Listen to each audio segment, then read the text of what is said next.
এখন আসি, মূল লম্বা আমার ছিল কত, আপনার কত, আপনার না, আপনি করবেন না, আমি একটা মাপ দিয়ে দিই। তাহলে মূল লম্বা ছিল 38, মানে কোমর থেকে পায়ের গোড়া 38 ছিল। ওখান থেকে আপনাদের বড়দের জন্য 7 বাদ দিতে হবে, আর ছোটদের জন্য 5 বা 6। বড়দের জন্য লম্বা থেকে 7 বাদ দিতে হবে। এখানে যারা আছে তাদের সবার জন্য 7 বাদ, এখানে 5 বাদ দিতে হবে। 7 বাদ দিয়ে বাকি কত থাকে? 38 থেকে 31। কত বাদ ছোটদের জন্য? 5 বা 6, 5 ছোটদের জন্য। ছেলের জন্য হাফ ইঞ্চি।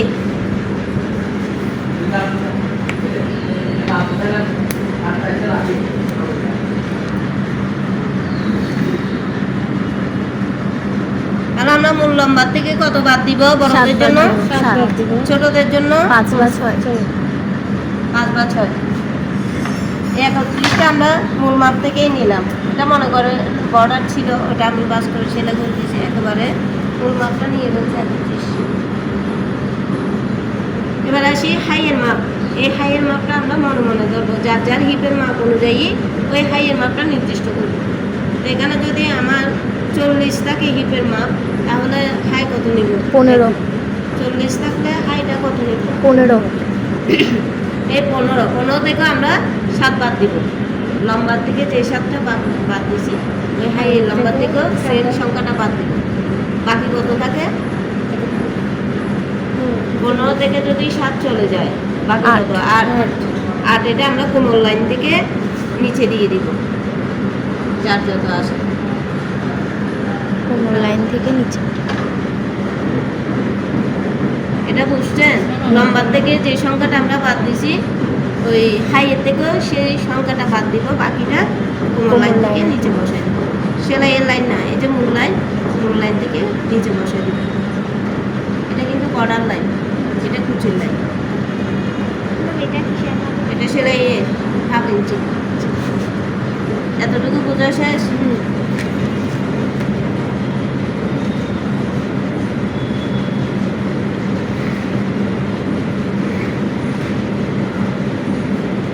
তাহলে আমাদের লম্বার কাজ শেষ। এখানে বর্ডার যার যার পছন্দ, ওখানে একটা দাগ দিবেন। ওই মূল দাগ থেকে আমাদের মূল মাপটা নিতে হবে, বুঝতে পারছেন? মূল মাপটা নিতে হবে দাগ থেকে। হ্যাঁ, বর্ডারের যে দাগটা পড়বে, এখানে চওড়া আমরা 2 ইঞ্চি 3 ইঞ্চি যা নিব, এরপর একটা মূল দাগ করবে না, ওই মূল দাগ থেকে আমরা লম্বাগুলো ব্যবহার করব। যার যত লম্বা হবে তার থেকে 7 বাদ, ছোটদের জন্য 5 সেম হাইয়ের থেকেও সেই সংখ্যাটা বাদ যাবে, বাকিটা কোমর লাইন থেকে নিচে বসে যাবে। এবার আসি, হাইয়ের যতটুকু লম্বা হবে সেটা চওড়াতে বসাই দিব।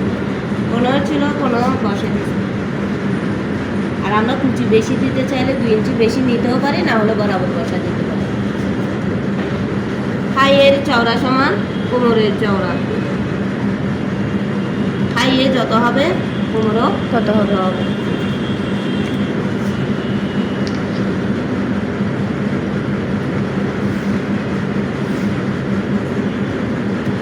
এখন আসি, আমরা একটা শেপের মাপ নেব 1 ইঞ্চি, মূল দাগ থেকে 1 ইঞ্চি। এই যে মূল দাগ, তার থেকে চওড়ায় 1 ইঞ্চি। তারপর এখানে হাফ ইঞ্চি শেপ দিব, এই শেপটার সাথে যোগ করে দিব। মূল মাপ থেকে 1 ইঞ্চি বা হাফ ইঞ্চি শেপ নিব, তারপর এখান থেকে কোণা থেকে হাফ, ওটার সাথে যোগ করে 1 ইঞ্চিতে নিয়ে যাব। মুহুরি হবে যার যার মাপের 2 ভাগে 1 ভাগ। এখানে 12 ছিল, 2 ভাগ করলে কত আসে? 6।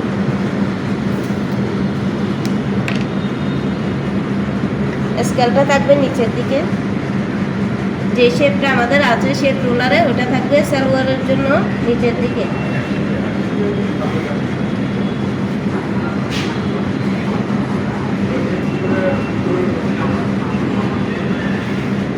শেপটা বুঝছেন?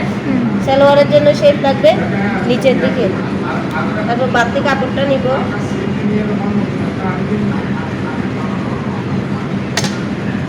উপরে ওঠার সময় ছোট হয়ে যাবে, একদম শেপের সাথে গিয়ে আটকাবে।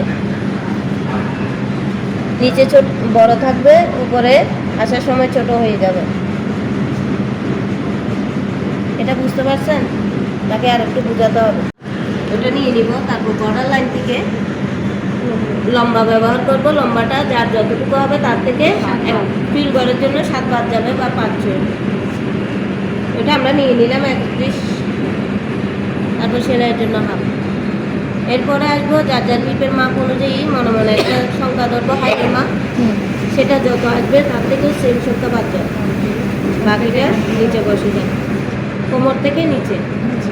এটা কিন্তু বর্ডার, বর্ডার মানে পার। এবার আসি আমরা যে কুচির কাপড় নিব সেটা কিভাবে নিব। ওই যে হাই ধরছিলাম 15, সেটা বরাবর বসা দিব। কুচি বেশি দিতে চাইলে 2 ইঞ্চি বেশি নিব, তাহলে বরাবর বসা দিয়ে আমরা মাপটা নিয়ে নিব। এটা হাইয়ের চওড়া সমান কুচির চওড়া। এবার ইঞ্চি বা কাপড় না থাকলে হাফ ইঞ্চি নিব, কাপড় থাকলে 1 ইঞ্চি নিব। তারপর কর্নার থেকে হাফ নিয়ে ওই শেপটার সাথে যোগ করে লাগাই দিব। তারপর আমরা বাড়তি কাপড় নেব, মোহরে নেব 2 ভাগের 1 ভাগ, যার যার মাপে 2 ভাগে 1 ভাগ।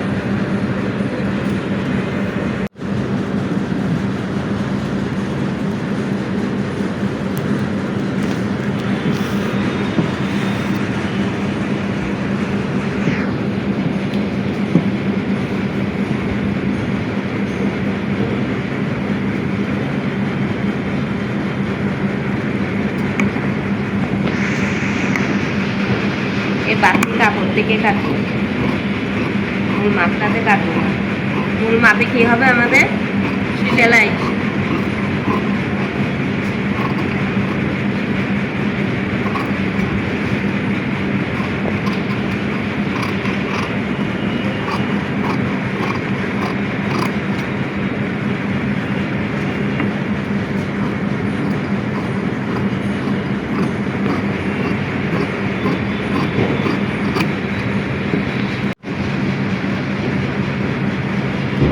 কুচির জন্য পয়েন্ট হবে মাঝখানে একটা। আর আমরা যদি বর্ডার ভাঙি, এটা তো আমরা সেটা করে দিচ্ছি, বর্ডার ভাঙার সময় বর্ডারের এখানে একটা পয়েন্ট দিব। মনে করেন আমি এটা বর্ডারের জন্য নিলাম, ভাঙার জন্য, এটা যতটুকু পছন্দ। মনে করেন বর্ডার, ঠিক আছে, এটা আমরা ভিতরে ভেঙে দিব, ভিতরে ভেঙে দিব। তো এটা চিহ্ন লাগবে, এখানে একটা পয়েন্ট। এখানে কয়টা পয়েন্ট? একটা, দুইটা। এখানে কিন্তু 2টা হলো, এখানে 4টা পয়েন্ট জোড়ায়, 2 জোড়ায় 2টা, আবার মাঝখানে 2 পৃষ্ঠায় 2টা, 4টা পয়েন্ট। এটা এগুলো কুচির জন্য, এটা জোড়া দিলে এগুলো পয়েন্ট হয়ে যাবে। তারপর আমরা উপরে যে 2 পা আসছি, প্রথমে 1 পা, এরপরে আরেকটা পার মার্কিং করে দিতে হবে। এটা মাপ অনুযায়ী, বুঝতে পারছেন? এটা মাপ অনুযায়ী। তারপর আমরা এখানে হাফ ইঞ্চি সেলাইয়ের জন্য এই হাফ ইঞ্চি সেলাইয়ের জন্য দিব। এখানেও ঠিক সেলাইটা মিলাই দিব। কাপড় ইয়া তো মার্কিংগুলো সরে যাচ্ছে।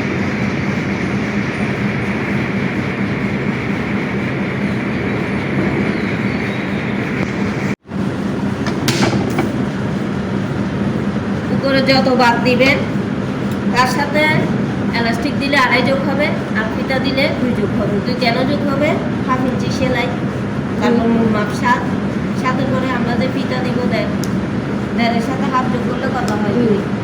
আর যদি এলাস্টিক দিই তাহলে টোটাল 2.5 নিয়ে নেব, আর ফিতা দিলে টোটাল 2 নিয়ে নেব। ওই 7-এর সাথে আমরা 2 যোগ করবো, সেটা ছোটো বড় সবার জন্য। এলাস্টিক দিলে 2.5, আর ফিতা দিলে 2। যে সংখ্যাটা বাদ দিব তার সাথে টোটাল 2 বা 2.5 যোগ করব। তাহলে মোট কত হলো? এখানে যে লম্বাটা আমরা 7 বাদ দিছি না, তার সাথে ছোট বড় সবার জন্য 2 যোগ হবে, না হলে 2.5 যোগ হবে। 9, এই 9টা নিয়ে নিচ্ছি। দেখো, লম্বায় 9, লম্বায় 9, এই 9টা নিয়ে নিলাম।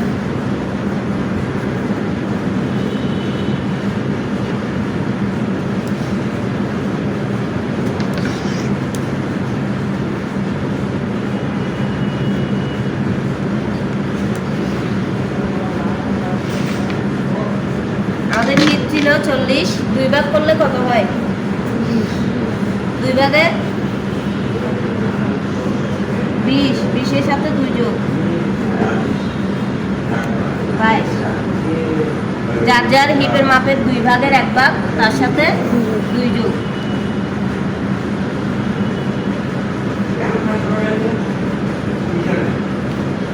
এবার বুঝতে পারছেন? এই ঘরটা আমরা নিব যে সংখ্যাটা লম্বা থেকে বাদ দিচ্ছি সেটার সাথে 2 যোগ করে, আর চওড়া নিব যার যার হিপের মাপের সাথে 2 যোগ। এটা আমরা চাইলে এভাবে 4 পিস নিয়েও 4 ভাগ করতে পারি 1 যোগ। এভাবে 2 ভাগে 4 পিস নিয়ে 4 ভাগ করে 1 যোগ করতে পারি, না হলে এভাবে সুবিধা হলে 2 ভাগের 1 ভাগ নিয়ে 2 যোগ করতে পারি। বুঝতে পারছেন?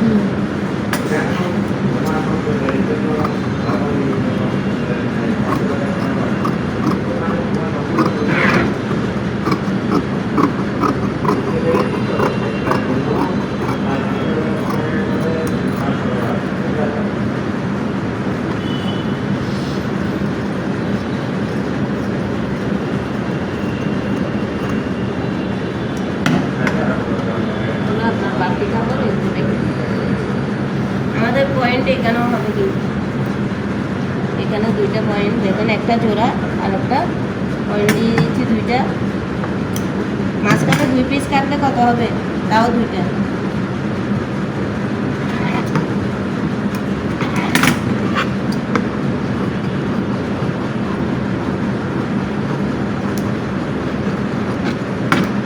এখানেও কাটলে কয় পিসে?